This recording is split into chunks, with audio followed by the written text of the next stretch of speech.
Huwag kang mangamba, dahil ako ang Diyos mo. Palalakasin kita at tutulungan. Iingatan kita sa pamamagitan ng aking kapangyarihan, na siya rin makapagliligtas sa iyo. Ang lahat ng nagagalit sa iyo ay tiyak na mapapahiya at malilito. Ang mga lumalaban sa iyo ay mapapahamak. At kahit hanapin mo ang iyong mga kaaway, hindi mo na sila makikita. Silang mga kumakalaban sa iyo ay magiging walang kabuluhan.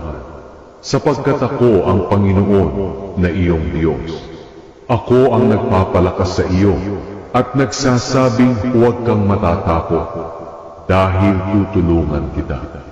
Lumapit kayo sa akin, kayong lahat na nahihirapan at nabibigatan sa inyong pasanin, at bibigyan ko kayo ng kapahingahan.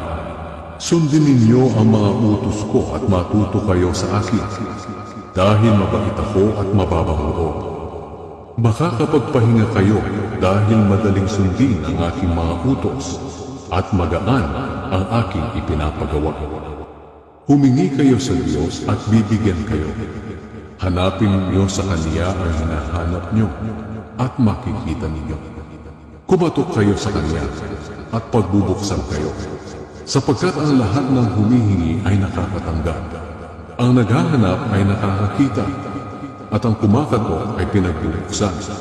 Gawin ninyo sa inyong kapwa ang gusto ninyong gawin nila sa inyo. Ganyan ang tamang pagsunod sa kautusan ni Moises at sa mga isinulat ng mga propeta. Pumasok kayo sa makipot na pintuan, dahil maluwang ang pintuan at malapad ang daan patungo sa kapahamakan, at marami ang pumapasok doon.